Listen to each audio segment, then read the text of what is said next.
A 34-year run is coming to an end at Wally's restaurant in East Ridge, which closes at the end of next week. Dallas Payton is live from Wally's on this decision. Dallas? David, March 18th will be the last day of operation for this Wally's location. The owner sold the property and has decided to retire from the restaurant industry. It's quite emotional, when you think about it. And I'm already trying to prepare myself for, that last day when I walk out the door. Wally's restaurant came to East Ridge in 1989. The building customers have sat down and enjoyed country meats and vegetables today was built in 2000. Owner Glenn Meadows worked at Wally's on McCauley from age 12 into 25. He later joined his late business partner Tony Kennedy in the opening of the East Ridge location. My son's 36. He was 18 months old when we came over in that building over there. And he used to run around, he's a little toddler, and he'd run around the dining room while I was working. I'd have to reel him in, no, you can't go over there. You'll run over. And then I got a 26-year-old. She was born 8 years into this gig, and so both my kids grew up here. Mike, everything good today? Meadows has also watched his team of employees grow, as some of them has been along his side for 26 of the 34 years of being open. We're like family here. We've shared life together. We've watched our kids grow up. Our children. We've watched our children have children. And we've welcomed our new family members into the world, and we've ushered some out. Mike Harden has been a loyal customer to Meadows for more than 30 years. He hates the location is closing, but will miss everything about it. Oh, the service, the good food, the good people that work here, and the fried chicken. Meadows is going to miss feeding the loyal customers who have showed up year after year and have supported the business. He says it was a tough decision, but the right one. For the most part, we've satisfied a lot of folks over 34 years, and it's that satisfaction when you walk up to a table and somebody goes, man, this food was awesome, the service was great. Those moments are just, those are very gratifying to hear. People still have 9 days to come and eat before it closes. Meadows employees thank him and his wife for the great experience while working at the Wally's location in East Ridge. The location on McCauley Avenue will continue to stay open. Reporting live in East Ridge for Local 3 News, I'm Dallas Payton. Thank you, Dallas. We'll miss Wally's in East Ridge. They have performed a great service for so many people. Coming up. We want them to, welcome these students who are coming from Europe, Scandinavia, South America. And they want to invite foreign exchange students to come our way. We'll let you know how you can get involved coming up next. And here's David Carnes. Hey, we're looking at some nice, cool weather and wet weather headed toward the Tennessee Valley. I'm going to have all the details. Your forecast is coming up in just a few minutes here on Local 3 News at 6.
If you've ever been interested in hosting a foreign exchange student, now is the time. The STS Foundation wants to place some students in our local schools, and Riley Nagel has more. We want them to, welcome these students who are coming from Europe, Scandinavia, South America. Kay Turner is the local coordinator for STS Foundation. She works to place exchange students in Hamilton County schools and surrounding counties. This way they can see what other schools are like, so they can get a feel if they want to come here to attend, UT or another college in the area. Turner says she has 7 foreign exchange students looking to be placed here for the fall semester. All the students would be in their senior year of high school and can speak English fluently. Turner is looking for families to show these students what real Southern hospitality is. So I think this gives them that sense of joining in and seeing that we're not all that bad here in the United States. The students' parents back home would financially support them so the hosts wouldn't have to take on a large financial obligation. Host parents would be expected to provide the student with their own room, food, and transportation. She says many parents who host a student end up building lifelong relationships with them. Loving another child, giving another child an opportunity to see that there is good in the world. There is love and compassion. Turner wants local schools and parents to reach out to her if they want to learn more. Parents would have to pass a background check and have a meeting with Turner. She says you would not regret it. They do have love and compassion, and they want to learn just like anybody else. So I think that would be kind of the main thing. Reporting in Chattanooga, I'm Riley Nagel, Local 3 News. And you can check out this story on our website to find out what you need to do to qualify to host a foreign exchange student. Coming up, a woman got away with about $13,000 worth of iPhones from a local Walmart. How did she do it, and how can we find her? Next in Crime Stoppers. And David Carnes has a look at your 7-day forecast and more March-like weather on the way. We'll be right back.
This is Local 3 News at 6. In Crime Stoppers, we're trying to solve a $10,000 theft from Walmart. Police say a woman took 10 iPhones out of a case, and Greg Glover has surveillance video with a reward attached.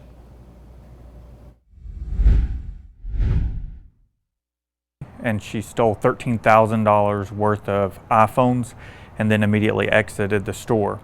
That's not the only surprising turn in this story. On the video, you'll see that the suspect looks like she sets the toolbox to the side just off of camera, and then she uses a crowbar to break into the display case, takes the cell phones that she wants, puts those into the toolbox, and then exits the store. The toolbox and crowbar are part of her crime as well. She had lifted those from the tool department. It appeared that she was working alone, but from the way the video looks, she has done this before. She knows exactly what she was doing. Only took about 9 minutes from entry to exit. We can't connect her with a vehicle, but her clothing could help give her away. She's wearing a yellow shirt that has some stripes on it. She's wearing a jacket. She's trying to hold her head down and have some hair in her face, but you should be able to recognize immediately who she is if you know who she is. And you could help even if you don't recognize her. Did you find a new iPhone at a shockingly low price? If you've recently been offered a great deal on an iPhone, that could be a clue. You may want to call into Crime Stoppers and provide that information. You might end up minus your new phone, but we have up to $1,000 reward cash to help make up the difference. A lot of the times, if it's too good to be true, it really is too good to be true. Words from the wise there, and whether you know her or you think you know her, or if you just got an insanely good deal on an iPhone and maybe have some questions about that, the police department would like to hear from you. The number is 698-3333. They man that line 24/7. Up to $1,000 Crime Stoppers cash is waiting, and they never ask for your name. Chief Meteorologist David Carnes in our Storm Alert Center this afternoon with details on what's coming our way next. David? Yeah, DC, looking pretty good. We are getting a couple of light sprinkles drifting northeast Alabama, north Georgia. Nothing really that major. A couple of drops on your windshield. Nothing in Chattanooga northward, and it looks like it will stay that way.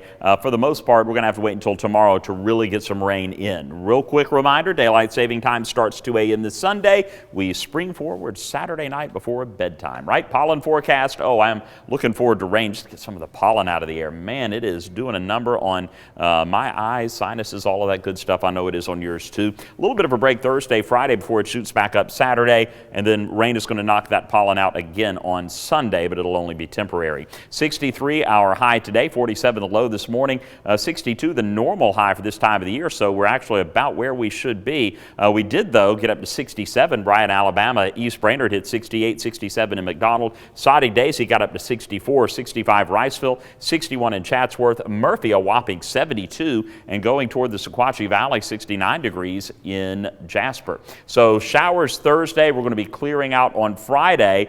Friday afternoon into Saturday is going to be cool and dry, and then we've got that more rainfall moving in on Sunday. So really nice outside right now. We're down into the 50s, cooling through the 50s this evening, still clinging to 60, 61, 62, North Georgia, Northeast Alabama, 62 also in Murphy. And looking ahead, we have cooler air in place than we have had for the past couple of weeks, but next week, it's going to get even cooler. Look at this, well below average temperatures on through the middle of March. So yeah, that's something we haven't been used to, is cooler than normal weather. Radar and satellite showing those drizzles working their way through Alabama, Georgia, not much for the Tennessee Valley until we see the stationary front becoming a warm front and buckling northward. As it does, we'll start to see some rain moving in. This is 8 o'clock Thursday morning. You can see not much going on until about 9, 10 o'clock. We'll start to see that rain moving through Fort Payne.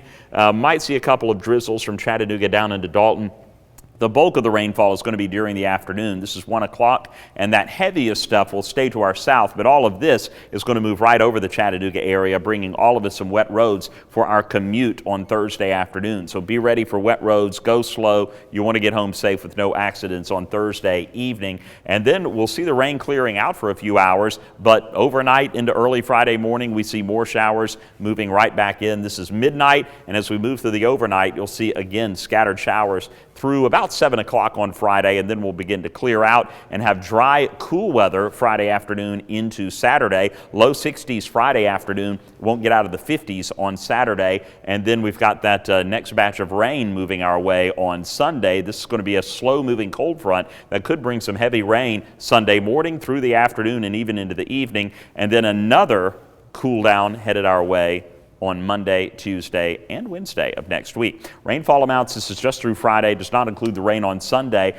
About a quarter to a half an inch of rain north of Chattanooga, half an inch to an inch south of the city generally. Tonight, cloudy and cool. We've got those stray sprinkles moving through. We'll drop down to 46 degrees for the overnight low, 43 in Cleveland, 45 at Blue Ridge, 41 in Athens. And then tomorrow, cool and cloudy with showers on and off all day, but again, the best chance of widespread rain showers will be during the afternoon through about 6 or 7 o'clock. 60 in Chattanooga will only climb to 61 in Cleveland, Dalton 60, and your Storm Alert 7-day forecast showing Friday morning things clearing out during the day, and then cool and dry Saturday, rain all day Sunday, and then no rain Monday, Tuesday, Wednesday. But look at that chilly air, even freeze and frost. Oh, we just got the plants out Tuesday morning and Wednesday morning, DC. Wow, all right, that's interesting. Coming up, the Bradley Central girls basketball team played in the state quarterfinals in Murfreesboro, and it was the #1 team in the state against the #2 team in the state, and this one went right down to the wire. We'll find out all about that perfect harmony, and yes, the spelling is correct when we come back.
In sports, the Bradley Central Bearettes returned to Murfreesboro for the 4A state tournament today for the first time in 2 years. Ben Bobick was courtside and has a recap from the Glass House.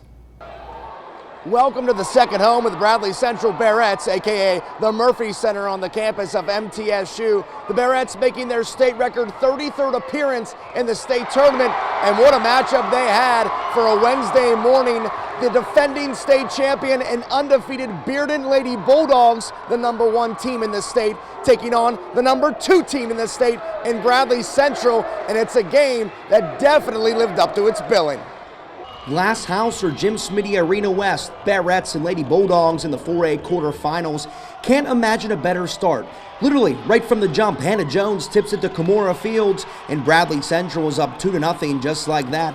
Points at a premium in the first. A lot of whistles, maybe too many, but the Bearettes were sound. Jones with a nice move to extend their lead. Then off a Jones miss, Fields gets the putback. The horsing around alum not messing around on the big stage. She had 13 in the first half, but a combined 19 team fouls, and Bearden scoring 12 of their 18 from the charity stripe helped keep this close at halftime with Bradley up 21-18. Much different story in the third. The Bearettes catch major heat. Harmony Ware with a pair of big threes. Fields staying hot. A 12-0 run to start the second half helped the Barrettes lead by as many as 16, but they take an 11-point lead into the fourth, and the Lady Bulldogs are unblemished for a reason. They begin to chip away that 11-point lead, now at 7. That 7-point lead now at 1 possession with less than 5 minutes to go. A game of free throws favors Bearden as they climb all the way back as Natalia Hodge ties the game on a prayer of a runner with 38 seconds left. So here we go, tie game. 2 seniors fouled out for Bradley. Clock winding down. Erica Swick has to shoot. It doesn't go, but right place at the right time. Harmony Ware puts it in at the gun. Perfect harmony for the Barrettes as they escape with a 55-53 win, and they're off to the state semifinals for the first time in 4 years. I mean, it was crazy. Like, I'm just so excited. Like, I don't even know. I'm lost for words. We practice, we'll put 10, 20 seconds on the clock, 25, 19, whatever. Tie game. Up 1, down 1. She came in there like a thief in the night and grabbed that ball and laid it in, and she's got a nose for that. And she's very good at it, and she'll remember that shot the rest of her life. How about the poise from these young ladies? Harmony Ware, 16 points and the game winner, just a sophomore. Kamora Fields, a team leading 22 points, just a freshman. It's the Barrettes' first win inside the Glass House since 2019. They advance to the state semifinals. They'll play for a spot in the championship game on Friday at 12:30 Eastern.